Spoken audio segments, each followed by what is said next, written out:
આ તો ભગવાન મહાગણપતિ છે. જે પ્રમાણે ભગવાન મહાદેવને દેવોના દેવ કહેવાય છે, એ જ પ્રમાણે ગણપતિને પણ મહાગણપતિ કહેવામાં આવે છે. ભગવાન પ્રાગટ્યની કથા ખૂબ જ રોચક છે, ખૂબ આનંદમય છે. ભગવાન મહાદેવ ખૂબ કૈલાસના ગિરિકંદરાને છોડી અને ખૂબ ઘોર તપ કરવા ગિરિકંદરાઓ ઊંચા ડુંગર પર ભગવાન મહાદેવ જાય છે. પરંપરા જગદંબામાં પાર્વતીને આજે કહ્યું છે કે આજ મારે કોઈ એવા ગણની રચના કરવી છે જે મારી ચોકીદારી કરે, જે મારી પહેરેદારી કરે. ભગવાન મહાદેવ ગયા છે તપ કરવા માટે અને ભગવતીને મગજમાં જે સૂચ્યું છે કે હવે મારે ગણની રચના કરવી છે. મા પાર્વતીની સખી જયા અને વિજયા આ બંને માના મિત્ર હતા. અને આજે ભગવતીને ભાવ થયો છે કે હવે મારે કોઈ ગણની રચના કરવી છે કે જેથી કરીને હું સ્નાન કરવા બેસું તો કોઈ પણ મારા કક્ષમાં આવે નહીં. સ્ત્રી જ્યારે સ્નાન કરવા બેસે ને જરા પણ અવાજ આવે ને તો સ્ત્રીને ગમે નહીં, કારણ કે નારી મર્યાદા પ્રિય છે. નારીના માટે ઓઢણ હોવું જોઈએ, કારણ કે નારી મર્યાદા પ્રિય છે. આજે ઘટના એવી ઘટે કે માં પાર્વતી સ્નાન કરવા બેસી અને જયા અને વિજયા હલ્દી આપે. ભગવતી હલ્દી ચોડે છે શરીર પર. શરીર ચોડતા ચોડતા આજે માતાજીને ઈચ્છા થઈ માં પાર્વતીની કે હવે મારે એક નાનકડા બાળકની રચના કરવી છે.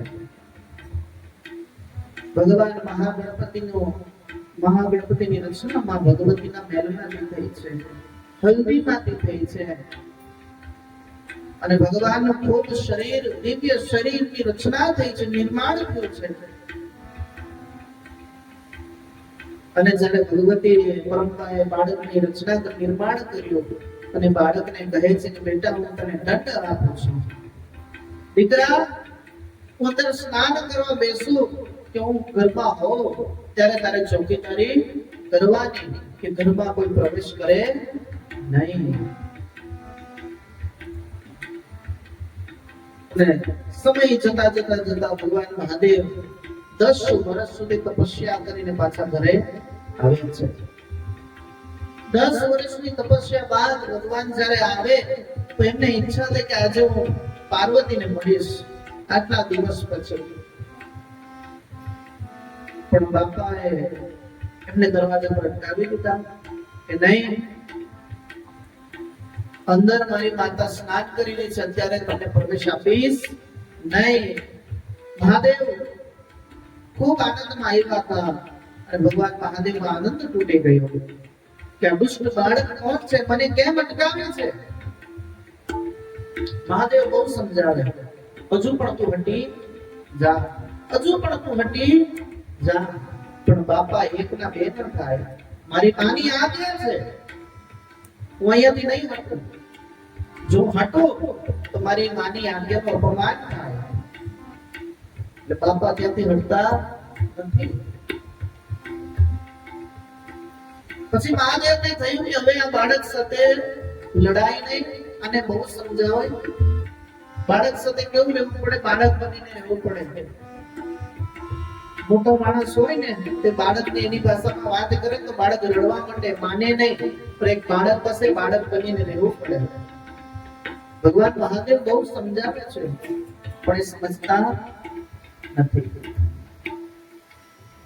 ભગવાન મહાદેવ પોતાના ગણને મોકલાવે, નંદી શ્રેણી અંદાજ ગણો આવે અને બાળકને સમજાવે છે, બેટા તમે કોણ છો, જો પણ તમે સમજી જાઓ. અને બાળક એક જ શબ્દ કહે, હું મારી માતાની આજ્ઞાનું પાલન કરું છું. બાળકને કીધું નહીં તું પાર્વતી નંદન છે, હું મારી માની આજ્ઞાનું પાલન કરું છું. અને આ ભાષા બાપા સમજતા જ નથી. બધા દેવતાએ સમજાવવાનો પ્રયત્ન કરી કે નહીં તો નહીં, હવે કોણ આવે સમજાવવા? ભગવાન બ્રહ્માજી. અરે બ્રહ્માજી આવ્યા છે, બાળકને સમજાવે છે. બ્રહ્માજી, હે બાળક, હટી જા. આ દેવોના દેવ મહાદેવ છે, એનો રસ્તો અટકાવાય નહીં. હજુ પણ સમજી જા. કોઈ બાળક સમજતા નથી. બાળક હોય તો હવે શું કરી દીધું? બ્રહ્માજીની દાઢી પકડીને બ્રહ્માજીને ખેંચી નાખ્યા. શું? બ્રહ્માજીની દાઢી ખીચવી. દાઢી ખેંચી અને બ્રહ્માજીને દંડ મારે. બ્રહ્માજી ક્યાંથી નાસ્યા, ભાગ્યા. બ્રહ્માજી ભાગ ગયે પાસે. હવે કોણ આવે? ભગવાન શ્રી હરિ વિષ્ણુ. ભાણીઓ ગમે એટલી મસ્તી કરે ને, છેલ્લે એને મામો સમજાવે કે દીકરા હવે ન કરાય, તારે મમ્મીને હેરાન ન કરાય. હવે ભગવાન વિષ્ણુ આવે. ભગવાન વિષ્ણુ સમજાવે છે. દેવતાઓ બધા ભેગા થાય, બધા દેવતાઓ સમજાવે છે. પણ આ બાજુ ભગવાન વિષ્ણુ સામે પણ બાળકે ખૂબ જીદ કરી અને શસ્ત્ર પ્રહાર કર્યા. અને ઘણી વખત કરું, ભગવાન મહાદેવને 2 લોટા જલ ચડાવો ને તો રાજી થઈ જાય. પણ કોઈ વ્યક્તિ મહાદેવ સમક્ષ જો વિષ્ણુ ભગવાનની નિંદા કરે, રામજીની નિંદા કરે, કૃષ્ણની નિંદા કરે તો મહાદેવ એને સ્વીકારે નહીં. એની સેવા, એની ભક્તિ અફળ જાય. મહાદેવ સમક્ષ કોઈ પણ દિવસે રામ કૃષ્ણની નિંદા નહીં કરાય. બાકી તમે જેટલા લોટા જલ ચડાવ્યું ને એ બધું વ્યર્થ છે. અને બાજુએ બાળકોએ વિષ્ણુ ભગવાનના સામે દંડ પ્રહાર કર્યો. એટલે આ બધું ભગવાન મહાદેવને ક્રોધ આવે છે કે આટલી બધી ચતુરાઈ, આટલો બધો અહંકાર. એટલે શિવ હવે પોતે આવે છે કે હવે બાળક સાથે હું યુદ્ધ કરીશ. ભગવાન મહાદેવ આવે, ક્રોધમાં આવ્યા છે, જટા ઉડી ગઈ છે, આંખ લાલ થઈ ગઈ છે. હવે ભગવાનને કઈ સહન નથી થતું. હવે બાળકને જાય ફરી સમજાવે છે. ભગવાનને ખૂબ પ્રયત્ન કરે કે હે બાળક, હજુ પણ તું સમજી જા, વિચારી લે.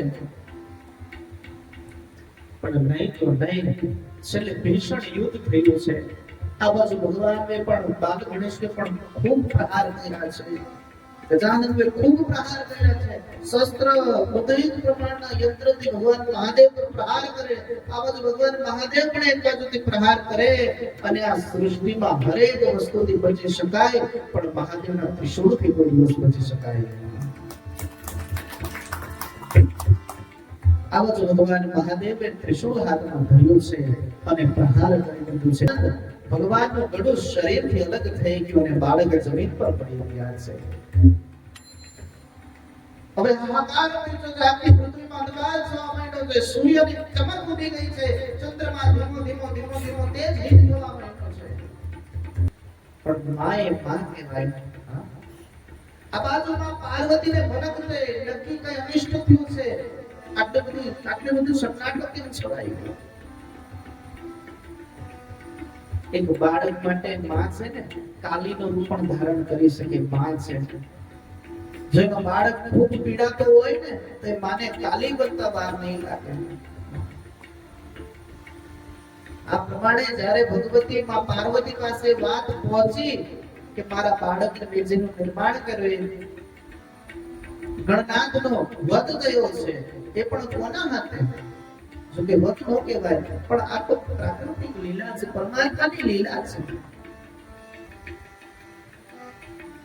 અને જ્યારે માં પાર્વતીને આ વાતની જાણ થાય, ભગવતી ખૂબ ક્રોધમાં ભરાય છે.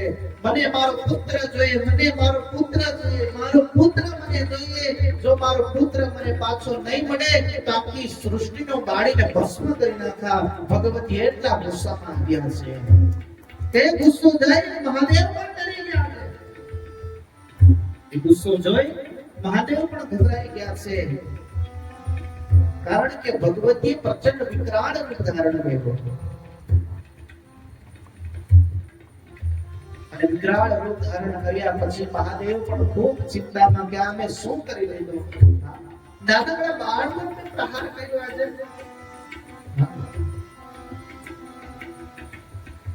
અને આ બાજુ પ્રહાર તો થઈ ગયો, પણ ભગવતી કહે કે જો મને મારો બાળક નહીં મળે ને તો આ સૃષ્ટિનો વિનાશ કરી નાખીશ.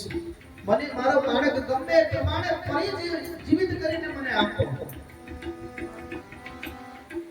અને ત્યારે ભગવાન મહાદેવ કહે છે કે મારા ત્રિશૂળથી જે વસ્તુ એક વખત છિંદાઈ ગયું એ વસ્તુ ફરી જોડાય નહીં. પણ ભગવતી કહે કે તમે કંઈ પણ કરો, તમે બધું જ કરી શકો, તમે મહાદેવ છો, મને મારું બાળક જોઈએ.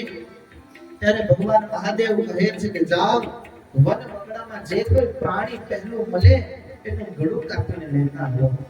પ્રાણી તો બી કેવું કે એની માં એને ખવડાવી ધવડાવી અને મોઢું ફરીને બેસી ગયું હોય, બીજી બાજુ ફરેલું હોય, એવા જીવનું મોઢું લેતા આવો. આ બધું સર્વાત્રી દેવતાઓ, ઇન્દ્ર વગેરે દેવતાઓ બધા વન વગડામાં જાય અને પેલું મુખ કોનું મળે? હાથી, ગજ. ગળું કાપી નાખ્યું છે. હવે દેવતાઓ એ મુખને લઈને આવે છે. આના પછાડીનું પણ કારણ છે કે ભગવાનનો જે મૂળ સ્વરૂપ હતો મનુષ્ય દેહનો, એનું ગળું શા માટે કપાય એના પછાડીનું રહસ્ય બહુ મોટું છે. કીધું કે ઘણી વખત કહું છું, જીવનમાં ભાવ સારો, જીવનમાં પ્રેમ સારો, પણ જીવનમાં અહંકાર નહીં સારો. જીવનમાં અહંકાર આવે એટલે વિનાશ લઈને આવે. અને આ જે બાળ સ્વરૂપ હતું ને એના અંદરમાં અહંકાર ખૂબ ભરેલું હતું કે મારા જેવું કોઈ નહીં, હું ચાહું બધાને મારી શકું છું, મારામાં એટલી બધી તાકાત છે. એટલે ભગવાનને એ અહંકારનો નાશ કરવાનો હતો. જો એ અહંકાર યથાવત રહેતે તો સમગ્ર દેવતાઓને પણ તકલીફ થાતે. એ અહંકારને મારવા માટે કરી ભગવાનને અહંકારનો વિનાશ કર્યો છે, નાકી બાળકનો. ભગવાનને બાળકનો વિનાશ નહીં, એનો અહંકારનો વિનાશ કર્યો છે. અને તમે જુઓ, કદાચ બાપાનું જો મનુષ્ય દેહનું જો સ્વરૂપ હોત ને, મુખ મનુષ્ય હોત ને ઉપરનું, તો આટલા બધા લાડકા હોતે નહીં. પણ ગજનું મુખ આવ્યું ત્યારે ગણપતિ બાપા હર કોઈને લાડલા છે. નાનાથી મોટાના ઘરે બાપાને આ પ્રતિમા બિરાજમાન કરવામાં આવે. હર કોઈ પ્રેમ લડાવે, લડ્ડુ બનાવે, ભગવાનને પ્રસાદ ચડાવે. કોઈ એવો માણસ નહીં હોય કે જેને શ્રી ગણેશ બાલા ના હોય. જેટલા પણ દેવતા હોય, આપણા સનાતન સંસ્કૃતિમાં 33 કોટી દેવતાઓ બતાવ્યા છે, પણ સૌથી વધારેમાં સુંદર લાડકા ડુંડાળા દેવ કોઈ હોય જો બધાના દિલમાં બેસી ગયા હોય તો એ ગણપતિ બાપા છે. એના જેવું દેવ કોઈ નહીં, એના જેવું વિઘ્ન હર્તા કોઈ નહીં, એના જેવો દયાળુ કોઈ નહીં.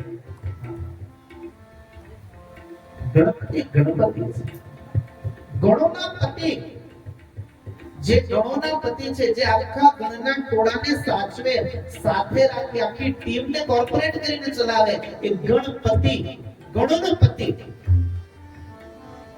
અને આ બાજુ ભગવાન ગણપતિ ગજનું માથું જ્યારે સ્થાપિત ભગવાનના શરીર પર થયો ત્યારે ભગવતી પાર્વતી રડે છે. માં કેમ રડે? કે આજે મારો બાળક છે, આજે મારા બાળકને ગજનું મુખ મૂકવામાં આવ્યું, કાલે આખી સૃષ્ટિ મારા દીકરાની મસ્કરી કરશે, જગત મેરી બેટે કી હસી ઉડાવે. કઈ માં સહન કરીને પોતાના દીકરાની મજાક થાય? કોઈ સહન કરે? કોઈ માં સહન કરીને પોતાના દીકરાની મસ્કરી થાય? માં પાર્વતી રડે છે, રુદન કરે. મેં મારા દીકરાને તો સ્વીકાર કરી લીધો, પણ આ જગત મારા દીકરાને સ્વીકાર કરશે? બધા એની હસી ઉડાડશે. ત્યારે બધા દેવતાઓ માં ભગવતીને પ્રાર્થના કરે છે કે માં, અમે બધા દેવતાઓ, મારી જેટલી પણ શક્તિ છે, મારી દિવ્ય ચેતનાઓ છે, આ બાળકને અમે બધી અર્પિત કરીએ છે. બધા જ દેવી દેવતાએ પોતાની શક્તિ ભગવાન મહાગણપતિને પ્રદાન કરી છે. અને આ તો શિવના પુત્ર છે. મહાદેવ આટલા વિકરાળ છે, મહાદેવ આટલા રુદ્ર સ્વરૂપ ધારણ કરીને આખી સૃષ્ટિને પ્રલય લાવતા હોય તો એનો પુત્ર કેવો હોઈ શકે? કહેવાય ને, બાપ કરતા દીકરો ચડિયાતો હોય. મહાદેવ કરતા એનો દીકરો ચડિયાતો છે. એટલે કહેવાનો ભાવાર્થ કે ભગવાન ગણપતિનું ગજમુખ સ્થાપિત થયું અને ગદકુંડ સ્થાપિત થયું અને બધા જ દેવતાઓએ આશીર્વાદ આપ્યા અને ભગવાન મહાદેવ અને દેવતાઓ કહે છે કે દેવતા આજથી આપણે તમામ દેવતા આ બાળકને આશીર્વાદ આપીએ છીએ કે હે બાળક તમે સર્વપ્રથમ તમારી પૂજા થશે અને કોઈ પણ પૂજા કરો એના અંદરમાં તમે અનિવાર્ય જોઈએ એટલે સર્વપ્રથમ ગણપતિ ગજાનંદ પછી ભગવાનનું નામ પડ્યું ગજાનંદ ગણપતિ ગજાનંદ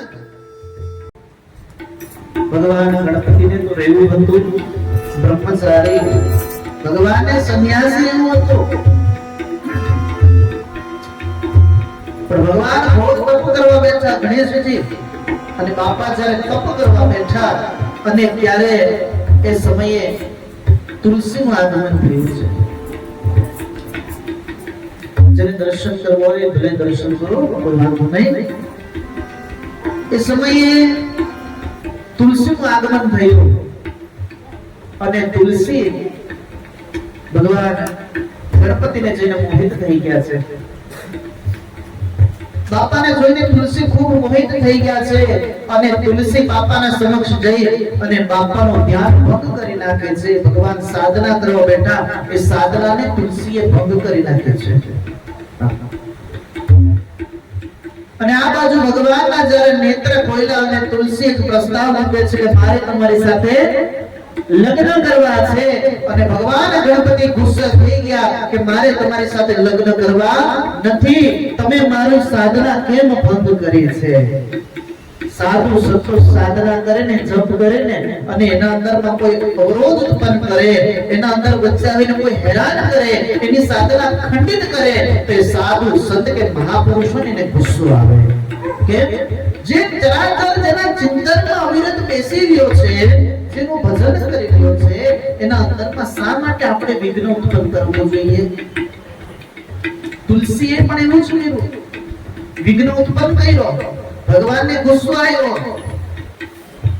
અને જ્યારે ભગવાનને તુલસી સમક્ષ ગુસ્સો કર્યો તો તુલસીએ શ્રાપ આપ્યો તુલસીએ શ્રાપ આપ્યો કે જાઓ તમારા બે લગ્ન થશે શું તમારા બે લગ્ન થશે અને ભગવાન ગણપતિએ તુલસીને શ્રાપ આપ્યો કે જાઓ તમારા લગ્ન રાક્ષસ સાથે થશે તમારા લગ્ન રાક્ષસ સાથે થશે તે રાક્ષસનું નામ શંખચૂડ શંખચૂડ રાક્ષસ સાથે લગ્ન થયા તુલસીના અને શંખચૂડ રાક્ષસનો નાશ કોણે કર્યું ભગવાન વિષ્ણુએ અને વિષ્ણુ ભગવાનને સ્વરૂપ કોનો લીધો શંખચૂડનો અને શંખચૂડથી ભગવાન બન્યા શાલિગ્રામ અને ભગવાન ગણપતિએ કીધું કે તુલસી આજે તું સુંદર સ્ત્રી છો ને પણ જ્યારે તારા લગ્ન શાલિગ્રામ સાથે થશે ત્યારે તું એક છોડ બની જશો એટલે તુલસી છોડ બન્યા છે અને ભગવાન શ્રી હરિ વિષ્ણુ શાલિગ્રામ બન્યા છે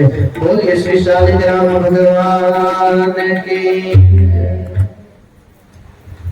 લા પ્રમાણે ભગવાનના લગ્ન રિદ્ધિ સિદ્ધિ સાથે થયા છે ભગવાન ગણપતિના લગ્ન રિદ્ધિ સિદ્ધિ સાથે થયા અને રિદ્ધિ દે સિદ્ધિ દે અષ્ટનવનિધિ દે વત્સુને વૃદ્ધિ દે મા ભવાની હર કોઈને રિદ્ધિ અને સિદ્ધિ જોઈએ છે કોઈ એમ કહે કે મને રિદ્ધિ સિદ્ધિ નથી જોઈતી બધાને રિદ્ધિ સિદ્ધિ જોઈએ છે અને રિદ્ધિ સિદ્ધિ દેનાર કોણ તે ગણપતિ છે અચ્છા આ બધું જુઓ રિદ્ધિ સિદ્ધિ તો ખરી પણ એના પુત્ર કોણ શુભ ને નામ બીજું નામ લક્ષ નામ તો એમ તો આજના સમયે દરવાજામાં છે ને કિતે સે સાવધાન કરવા કરતા શુભ અને લાભ લખવું જોઈએ હા સૌને અમારા જય શ્રી કૃષ્ણ સૌને અમારા રામ રામ લખવું જોઈએ પણ આજના સમયે દરવાજામાં શું લખ્યું કિતે સે સાવધાન એટલે કહેવાનો ભાવ પુત્ર રાખો એવું નહીં કે ન રાખો ભાવના છે તમને શોખ છે રાખો પણ પછી આપણે આપણું જીવન કેવું બનાવી રહ્યા છે પ્રાણી જેવું થઈ ગયું કોણ ઘરે આવે કોઈ આવે નહીં આવે દરવાજામાં રામનું નામ નથી કે હનુમાનજી કેવી રીતે આવ્યા? તમે વિચારો, લંકા દહન થઈને જ્યારે લંકા દહન થઈને હનુમાનજીએ બધાના ઘર બાળી નાખ્યા, પણ જેના ઘરે રામનું નામ લખેલું હતું એના ઘર ન બાળ્યા. કે અહીંયા મારા રામનું નામ લખેલું છે. એટલે કહેવાનો હર કોઈના ઘરે એટલે રામનું નામ તો હોવું જોઈએ. રામનું નામ સત્ય છે. એક રામનું નામ લેવું ને કે રામાયણ પ્રેમ કહે, એક રામનું નામ લેવું ને સહસ્ત્ર નામ નામની માળા થઈ જાય, એટલી તાકાત રામ નામમાં છે. રામનું નામ લેવું જોઈએ. મરી જાય ને શવ યાત્રા જાય ને ત્યારે પણ એક જ બોલાય, રામ નામ સત્ય હે, રામ નામ સત્ય હે. રામનું નામ સત્ય છે. રામનું નામ એ મોક્ષ આપે છે. રામનું નામ એ ગતિ પ્રાપ્ત કરાવે છે અને રામનું નામ એ સત્ય છે. ભક્તિ શીખવી તો કોના પાસે શીખવી? તો હનુમાનજી પાસે શીખવી. ક્રીડા શીખવી તો કોના પાસે શીખવી? ઠાકોર કનૈયા પાસે શીખવી. મર્યાદા શીખવી તો કોના પાસે શીખવી? તો રામચંદ્ર ભગવાન પાસે શીખવી. અને બુદ્ધિની માંગણી કરવી હોય ને તો કોના પાસે કરવી? તો મહાગણપતિ પાસે કરવી. બુદ્ધિના દાતા ગણપતિ છે. મોટા મોટું ગજમુખ છે, મોટા કાન છે, રૂડા દેવ છે. એટલે ગણપતિ સૌના આરાધ્ય દેવ છે, સૌના લાડકા છે. અને ગણપતિમાં જેટલું આનંદ થાય ને બાપા પાસે નિત્ય કરવું જોઈએ, આનંદ કરવું જોઈએ. ને ગણપતિ ઉત્સવ છે, મહોત્સવ છે. ઉત્સવને મહોત્સવ બનાવવું જોઈએ. પણ આપણે સનાતન સંસ્કૃતિ, હિન્દુ ધર્મ, વૈદિક ધર્મ છે. બાપ જેના ઘરે પણ ગણપતિ હોય ને એને એક ખાસ પ્રાર્થના, આજે પણ ગણપતિ વિસર્જન જો ખરેખર જો કોઈ કરતા હોય તો મહારાષ્ટ્રમાં તમે જાજો. મહારાષ્ટ્રમાં જે ગણપતિનું વિસર્જન થાય છે ને એ સાચી રીતે કરવામાં આવે છે, પરંપરાગત કરવામાં આવે. અને આપણા બાજુ પિક્ચરોના કેવા ગીત લાગે, લોકો પી છે, પીને નાચે છે. આપણી આ સંસ્કૃતિ છે. આપણી સંસ્કૃતિ આ નથી. તમે ભગવાનને 5 દિવસ કે 14 દિવસ બિરાજમાન કરો, એની સેવા કરો, એની પૂજા કરો, એનું વિસર્જન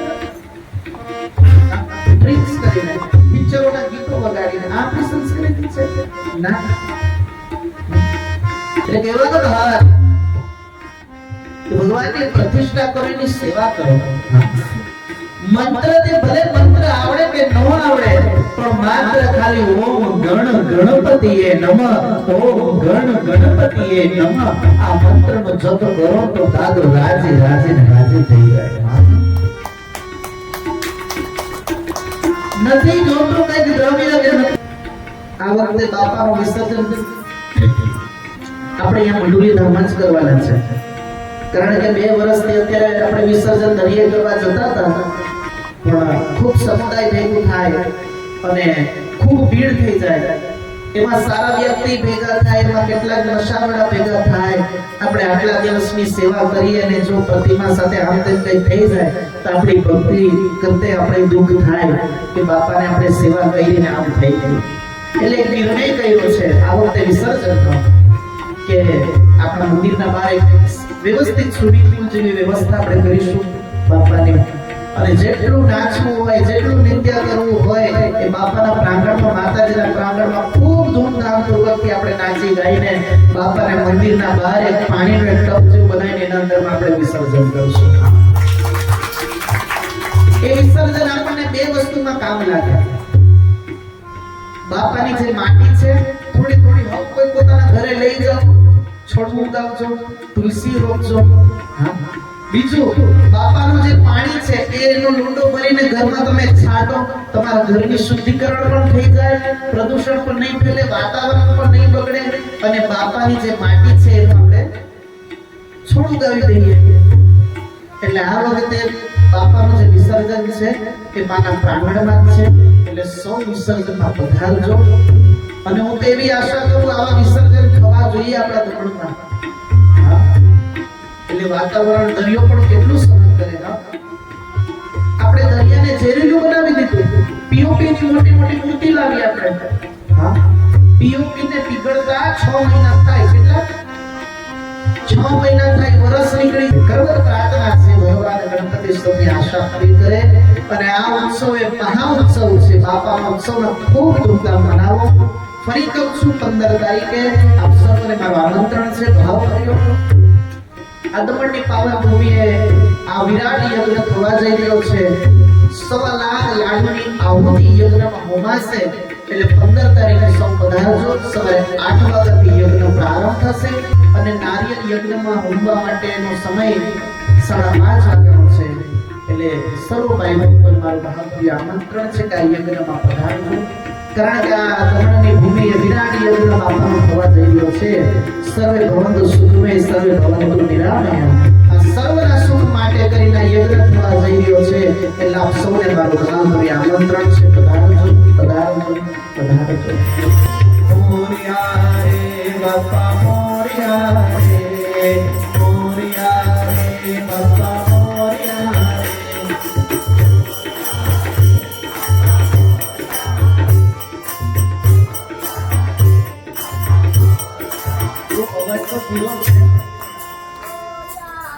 બધા હાથે જવાનું છે પણ તમને બધાને છે ને બાપાના લાડવાની સોગંદ છે લાડવાનો પ્રસાદ ખાવો છે બધાને હે લાડવાનો પ્રસાદ બાપા આપણને ખાવા આપણે થોડુંક આપણે બાપાને રાજી કરવાના ને એટલે બધા હાથે હાથ ઊંચા કરી અને જોરથી બાપાના નાદ કરો બાપા ખૂબ રાજી થાય મોરિયા રે બાપા મોરિયા રે મોરિયા રે બાપા મોરિયા રે મોરિયા રે બાપા મોરિયા રે મોરિયા રે મોરિયા રે બાપા હે મોરિયા રે બાપા મોરિયા રે હે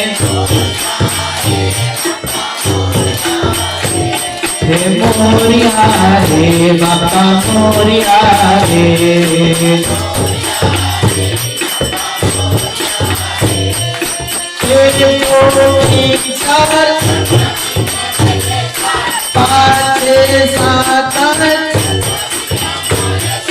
મોરિયા રે બાપા મોરિયા રે હે મોરિયા રે બાપા મોરિયા રે મોરિયા રે બાપા